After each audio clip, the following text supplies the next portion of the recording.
Informasi berikutnya, anggota Komisi 3 DPR Abdullah mendesak kepolisian mengusut terbakarnya rumah Hakim Pengadilan Negeri Medan, Kamozaro Waruwo. Ia mengatakan peristiwa kebakaran tersebut harus diselidiki untuk menemukan apakah ada unsur kesengajaan yang mengarah pada aksi teror terhadap hakim. Menurut Abdullah, keselamatan dan keamanan hakim adalah hal yang krusial demi menjaga keberanian serta independensi para penegak keadilan.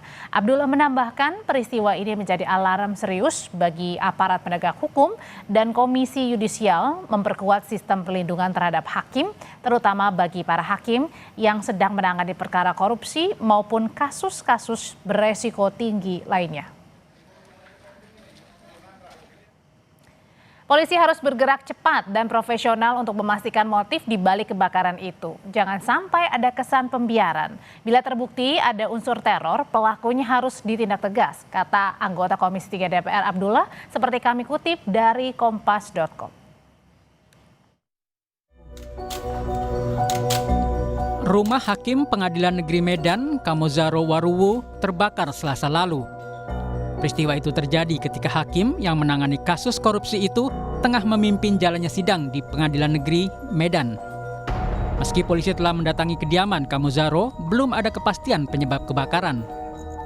Mahkamah Agung berkoordinasi dengan Polda Sumatera Utara untuk memastikan penyebab terbakarnya rumah hakim tersebut.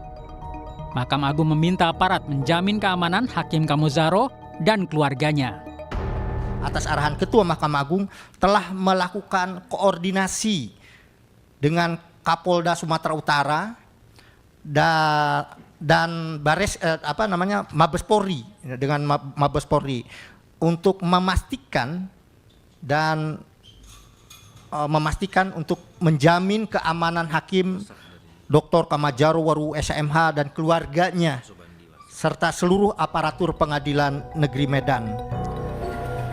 Ketua Umum Ikatan Hakim Indonesia Yasardin menyebut sebelum rumahnya kebakaran, Hakim Kamozaro sering menerima panggilan telepon misterius dari nomor berbeda-beda. Yasardin menambahkan yang terbakar adalah kamar utama. Di ruangan itulah semua dokumen penting, surat berharga, serta barang pribadi disimpan. Tetapi memang menurut informasi yang bersangkutan itu sebelum terjadinya kebakaran ini sering ditelepon. Dan di telepon itu tidak dijawab, hanya sekedar mengganggu gitu. Ya, mengganggu di telepon, diajak bicara nggak mau, tapi itu sering terjadi. Nah ini kalau dikatakan indikasi ya boleh juga indikasi. Ya, tapi belum bisa kita pastikan berhubungan dengan perkara yang bersangkutan, ya, yang sedang menjadi perhatian masyarakat, terutama masyarakat Sumatera Utara. Hakim Kamozaro Waruwo menegaskan tidak akan pernah mundur dalam menjalankan tugasnya sebagai hakim tipikor. Menurutnya, peristiwa yang dialaminya sebagai ujian dalam menjalankan tugas penegakan hukum. Cuma tadi saya bilang sama pimpinan di kantor, saya bilang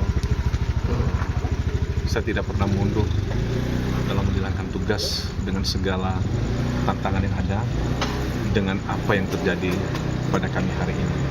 Saya anggap itu sebuah tantangan dan Tuhan pakai kami lebih kuat lagi untuk menjalankan segala tugas, karena kehidupan dunia hanya sebentar.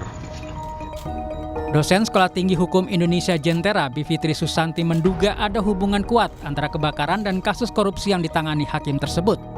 Menurutnya, ini bentuk intimidasi pada hakim. Dari polanya, iya. Saya melihat ini intimidasi ya, karena diikuti kan kita juga membacanya dalam konteks yang lebih besar. Seperti diceritakan tadi oleh Prof. Yanto, sebelumnya ternyata juga ada panggilan-panggilan seperti itu yang kita jangan remehkan. Karena posisi hakim ini memang istimewa, apalagi menangani kasus korupsi yang melibatkan tidak hanya jabatannya yang penting yang ada kaitannya dengan korupsi tentu saja, tapi juga kaitannya dengan sebuah jaringan kejahatan yang lebih besar. Karena kalau korupsi itu pasti nggak mungkin sendirian, seperti halnya pembunuhan atau pencurian begitu. Kamozaro sedang menangani kasus dugaan korupsi terkait proyek jalan di Sumatera Utara dengan total nilai mencapai 231,5 miliar rupiah sejak September 2025 lalu. Kasus ini melibatkan Topan Ginting, mantan Kepala Dinas PUPR Pemprov Sumatera Utara. Tim Liputan Kompas TV.